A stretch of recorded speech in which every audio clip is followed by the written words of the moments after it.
Hello boys and girls, Adam Nicholas here for WhatCulture Wrestling, and today I want to talk to you a little bit about the state of the current WWE product. Now, before we get into this, I just want to clarify, this is no reflection on the wrestlers whatsoever. The roster's probably never been at a higher level, in my opinion, when it comes to in-ring ability, overall quality, and, in some cases, star power. Now, what this very much is a reflection of is the frustrating creative decisions that WWE have been making recently, most of them driven by financial or corporate motivations, and as a result, we're getting this huge disconnect that seems to be developing between the company and its fans. So, with that in mind, I'm Adam Nicholas from WhatCulture Wrestling, and today the question I want to ask is, does WWE make money from angry fans? WWE are currently enjoying their most objectively successful period ever, despite the frustrations that are growing within the audience, and from a product that you could argue is at its absolute worst. Now, I should point out we are coming off the back of probably WWE's best pay-per-view in 2018. Lots of good stuff happened at Hell in a Cell. It was all going so very well.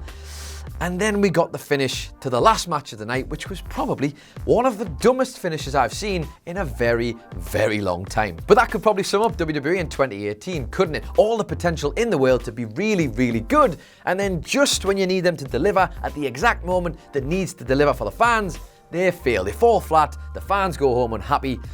But you know what it is? It doesn't matter, because WWE's pockets continue to get deeper and deeper and deeper. So who the hell cares? Now, the problem, of course, is that WWE doesn't need to appease their fans anymore. Their recent TV deal with the USA Network, some 3.6 times larger than the previous one. They also prioritize merchandise sales and network subscriptions, and with all that together, the company are literally made of money at this point, and the importance of TV ratings and happy fans is no longer relevant. It's a freedom in stark contrast to previous decades. Think back to the early 2000s. Vince McMahon was so in tune with his audience because the life of his company literally depended on it. He didn't turn Austin heel at WrestleMania X7 because he wanted to plummet the company into the lull period that followed. He turned Austin heel because he could sense that that was the sentiment from the fans, and Vince wanted to get ahead of the curve. Fast forward 18 years and Vince McMahon doesn't heed any of the warning signs of old, like dropping TV ratings or pops from fans that are getting quieter by the minute, or even the fact that arenas across the world are just booing any and all Roman Reigns matches that are put on. Doesn't matter what scenario he's in, they're just booing him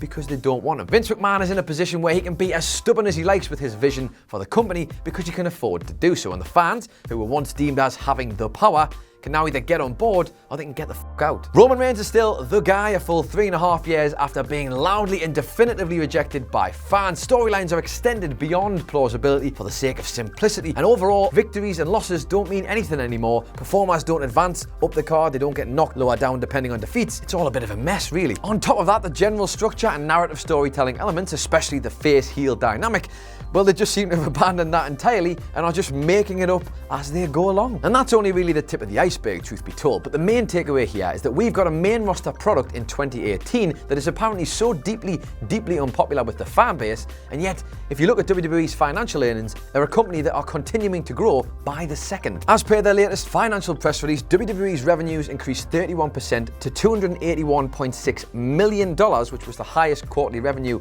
in WWE history. Operating income nearly doubled to $21.2 million from $10.7 million in the prior year quarter, and WWE Network average paid subscribers increased 10% to 1.8 million paid subscribers. This is literally a company who are thriving at the moment, and they don't seem to be stopping anytime soon. With the company's financial growth at an all-time high, it's fair to say the fan base is probably heading towards an all-time low. And when you consider that this is a product that is lacking by choice, let's face it, that's what's happening here. It's not like they don't have the roster or they have lacking resources. They have everything they need to make a good product, and yet they're choosing to make it this way. And that's even more frustrating. And do you want to know what the worst part is? Is that we are part of the problem, because we watch this show religiously. We get involved with the product. We're disappointed. We're angry that they're not giving us what we want. And as a result, what do? You go on social media. You fire out a tweet that says how disappointed you are, how upset you are. You feel like you're really giving your heartfelt feelings about the product. And what do? They don't see the negativity. That doesn't even come into the question. What they do is they see the tweet, they see the hashtag, and they turn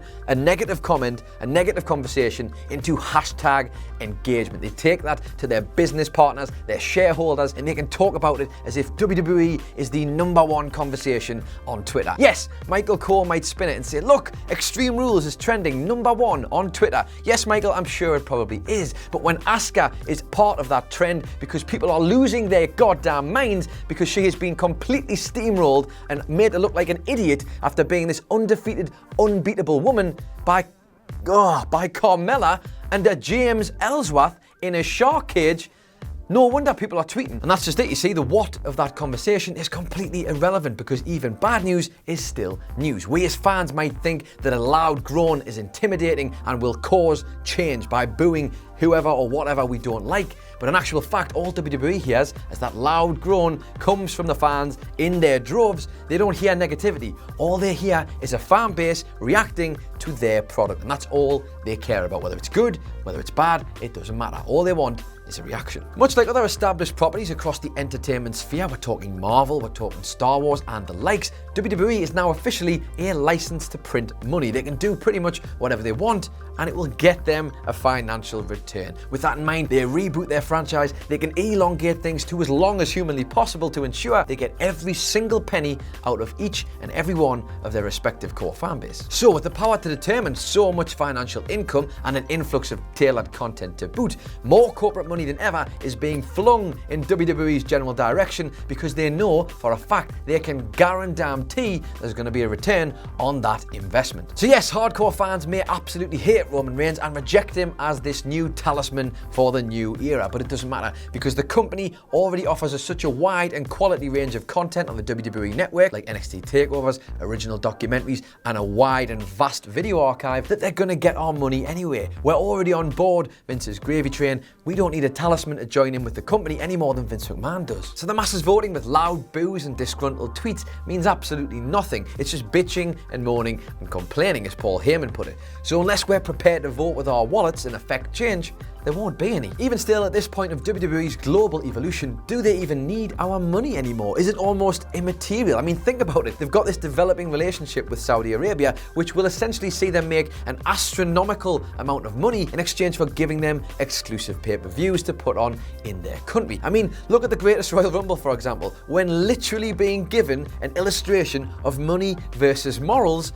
WWE chose the money. Shock horror. They decided to leave all their women at home and go over to Saudi Arabia with all their male performers, put on essentially a glorified house show for an obscene amount of money. As the WWE machine marches forward, their immense success is going to continue whether we're on board or not. Wrestling economics expert Chris Mookie Harrington suggests by 2020, 51% of the company's revenue stream will be corporately driven revenue. And that just highlights how frustrating it is to be a fan in 2018.